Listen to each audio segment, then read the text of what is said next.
Hello everybody, welcome to my YouTube channel engineering concept BS. तो आज हम four stroke engine समझेंगे। ठीक है, फोर स्ट्रोक इंजन का वर्किंग। तो इसमें बेसिकली चार स्ट्रोक होता है: suction, compression stroke, combustion stroke, उसी को एक्सपेंशन स्ट्रोक बोलते हैं, और एग्जॉस्ट। ये चार स्ट्रोक होने के कारण इसे नाम पड़ा है फोर स्ट्रोक इंजन। ठीक है, तो इसके पहले हम लोग टू स्ट्रोक इंजन भी हम लोग समझते थे। ठीक है, तो आज हम फोर स्ट्रोक इंजन का वर्किंग आपको समझाएंगे।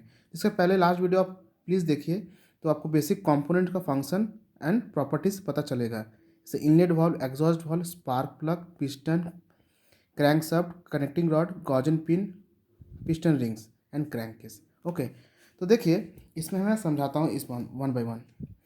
तो उसके पहले कुछ आपको प्रॉपर्टी जानना होगा। ये यदि स्पार्क प्लग लगा है तो फोर स्ट्रोक जो इंजन है, ठीक है, फोर स्ट्रोक इंजन, उसमें वो either S I means petrol हो सकती है यदि उसका अंदर वर्किंग मीडियम पेट्रोल है। यदि ये सी आई इंजन है मतलब उसका अंदर डीजल है, DISEL। ठीक है, डीजल है, उसको स्पार्क इग्निशन बोलते हैं, और स्पार्क इग्निशन और ये कॉम्प्रेशन इग्निशन। तो स्पार्क पेट्रोल इंजन में मेरा एयर और फ्यूल मिल के अंदर जाती है सक्शन के टाइम, ये हमें याद रखना है। रेशियो होता है 15:1 स्टैंडर्ड रेशियो।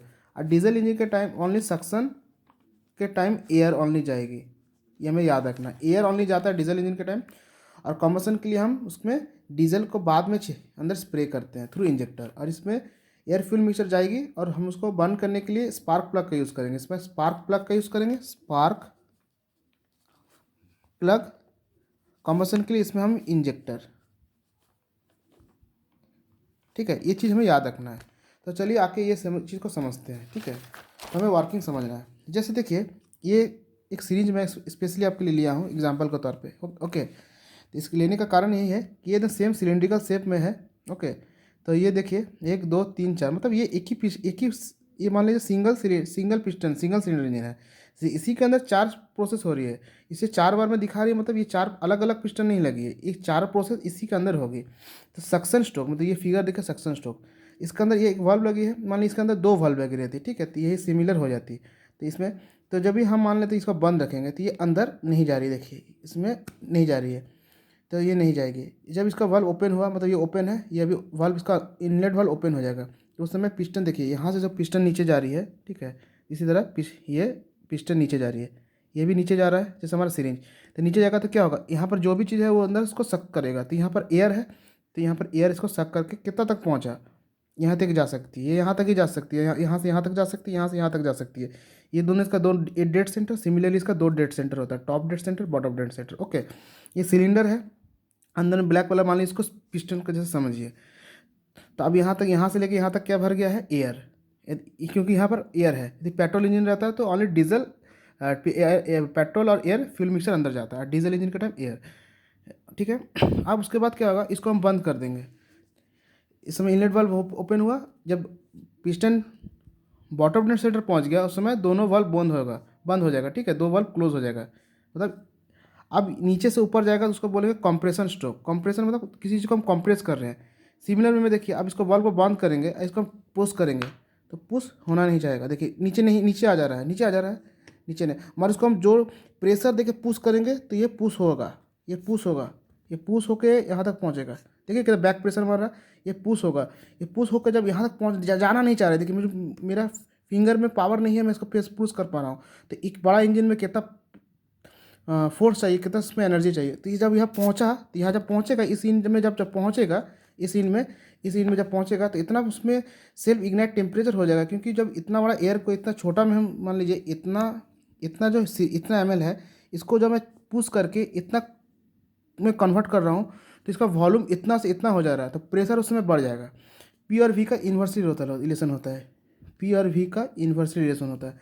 तो प्रेशर इतना बढ़ जाएगा, और P और T का डायरेक्टली रिलेशन होता है। तो प्रेशर बढ़ जाएगा, टेम्परेचर बढ़ जाएगा, इतना टेम्परेचर बढ़ जाएगा।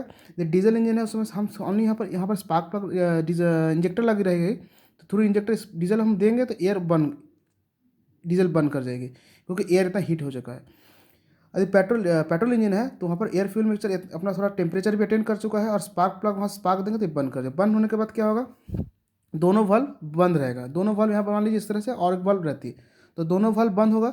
बंद होने के बाद फिर क्या होगा, वो फैलना चाहेगा, मान लीजिए इतना एम है, मान लीजिए इतना जो एम है गैप देखिए यहाँ पर इतना है, इतना ही उसका क्लियरेंस वॉल्यूम मान लेते हैं। इसके अंदर 2 पिस्टन इनवर्ट ओपन होती है, तो इसको प्रेशर देगी ऊपर से, यहाँ से ये जो बर्न एयर है वो इतना था इतना है, और वो बर्न करेगा, बर्न होने के बाद उसका नेचर है वो फैलेगा और उसमें एक थ्रस्ट फोर्स जनरेट करेगा, तो वो इस पिस्टन के सरफेस पे ऊपर फोर्स देगा। फोर्स देने से पिस्टन क्या होगा, नीचे आएगा, नीचे आ रहा है, नीचे आ रहा है, नीचे आ रहा है, नीचे आ रहा है, नीचे आ गया। नीचे आने का टाइम क्या हो रहा है, इतना, फिर वो फैल गया, इसलिए उसका नाम पड़ा एक्सपेंशन स्ट्रोक, और उसमें कॉम्बसन भी हुआ, इसलिए कॉम्बसन स्ट्रोक। तो एक चीज, तो यहाँ से ऊपर गया, ऊपर से नीचे आया, फिर नीचे से फिर यहाँ से, ठीक है, एक्सपेंशन होकर यहाँ पहुँच गया।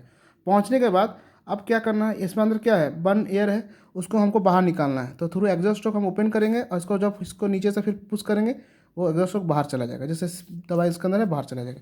सिमिलर वे में ये 4 स्ट्रोक काम करती है। तो इस समय ओनली इनलेट वाल्व ओपन रहेगा, दोनों वाल्व क्लोज रहेगा, इसमें भी दोनों वाल्व इसमें क्लोज रहेगा। एग्जॉस्ट वाल्व के टाइम, एग्जॉस्ट स्ट्रोक के time only exhaust valve open रहेगा और बाहर चला जाएगा। तो इसे हमको इसी से इस सिमिलर वे में ये काम करती है, हम इसको समझ सकते हैं। तो हमें बेसिक आइडिया रखना है कि 2 वाल्व रहेगी, इनलेट और एग्जॉस्ट, पिस्टन जैसे लगा हुआ है इसी तरह से काम कर रही है, ठीक है। और हमें याद रखना है सक्शन और एग्जॉस्ट के टाइम, ओनली सक्शन के टाइम इनलेट वाल्व, एग्जॉस्ट के टाइम एग्जॉस्ट वाल्व ओपन रहेगी, बाकी दोनों स्ट्रोक में मेरे दोनों वाल्व क्लोज रहेगी, ठीक है। तो कंप्रेशन स्ट्रोक समझने के लिए सबसे बेस्ट है, फिर से मैं एक बार दिखा रहा हूँ। मान लीजिए इतना एयर अंदर है, अब इसको जब पुश करने के बाद देखिए मैं इसको वाल्व को बंद कर रहा हूँ, तो ये पुश नहीं होना चाहिए, देखिए नहीं होना चाह रहा है। इसको दबा रहा तो रिवर्स आ रहा है, देखिए इसको जब मैं दबा रहा हूँ तो रिवर्स आ रहा है, मतलब इसको जब दबा रहा हूँ तो मतलब मैं उंगली से मैं इसको प्रेशर दे रहा हूँ, प्रेशर दे रहा हूँ तो वॉल्यूम रिड्यूस कर रहा है, देखिए क्योंकि उसमें मीटर भी लगा हुआ, कम हो जा रहा है, इतना कम हो जा रहा है। तो उसके बाद उसी समय बंद करेंगे तो बंद होगा, और देखिए नीचे से रिवर्स कितना प्रेशर से आ रहा है, वो सिरिंज कितना प्रेशर से, मान लीजिए तो पूरा बंद है, इसको मैं कितना प्रेशर से नीचे आ गया। तो ये होता है कॉम्प्रेशन स्ट्रोक के टाइम, नीचे प्रेशर से पिस्टन नीचे आएगा। ये जो स्पूल है इसका, ये नीचे जब आएगा उसी ये कनेक्टिंग रॉड के, सपोज कीजिए उसके थ्रू ये क्रैंक घूमेगा, अब मेरा 4 स्ट्रोक काम होगा। तो होप आप 4 स्ट्रोक इंजन को वर्किंग आप समझ पाए होंगे, ठीक है। तो नेक्स्ट है फायरिंग ऑर्डर। फायरिंग ऑर्डर होता है मल्टी सिलेंडर इंजन में, ठीक है, जब एक पिस्टन से ज़्यादा पिस्टन लगी रहेगी, ठीक है। तो उस समय देखिए इसमें क्या है, the order in which ignition take place in various cylinder, multi cylinder engine is called firing order. तो फायरिंग ऑर्डर मेंटेन करने का मेन कारण है इंजन वाइब्रेशन को कंट्रोल करने के लिए, इंजन को कूल भी करता है और डेवलपमेंट ऑफ बैक प्रेशर। देखिए इसको मैं पढ़ता हूँ, engine vibration, load on the bearing should not be imbalanced due to firing order of cylinder. So, firing order should be kept in such an order that the load is equally distributed on bearing. The imbalanced load on the two bearing would result in severe engine vibration. मतलब मान लीजिए इसका मान क्या है, मान लीजिए इसमें पहले है, मान लीजिए ये क्रैंक शाफ्ट है, ठीक है, ये क्रैंक शाफ्ट इस किसी में ये, ठीक है, यहाँ पे बियरिंग लगा हुआ, यहाँ भी बियरिंग लगा हुआ, ठीक है, ये मान लेते हैं बियरिंग, इस बियरिंग पे ये क्रैंक शाफ्ट रोटेट कर रही है। तो इस क्रैंक शाफ्ट में ये 4 सिलेंडर मान लेते हैं, 4 सिलेंडर इंजन है ये, ठीक है, इसमें 4 सिलेंडर लगी हुए, ठीक ठीक, तो 4 सिलेंडर है। तो हर जो स्ट्रोक है, हर मेरा जो स्ट्रोक है, suction, compression, power and exhaust, हर एक पर्टिकुलर सिलेंडर पे होगी, हर एक पर्टिकुलर सिलेंडर में 4 सिलेंडर होंगे। तो हर किसी में कम्बसन होगा, कम्बसन स्ट्रोक के टाइम पावर मिलेगा, मान लीजिए पेट्रोल इंजन स्पार्क लगा दिए तो हर पे फायर होगा, जब फायर होगा तो पीछे नीचे आएगा। तो हर एक स्ट्रोक 4 प्रोसेस करने से मेरा एक पावर मिलता है, जो पावर स्ट्रोक में हर इसमें किसी में पावर जनरेट होगा, इसमें पावर, इसमें पावर, इसमें पावर जनरेट होगा।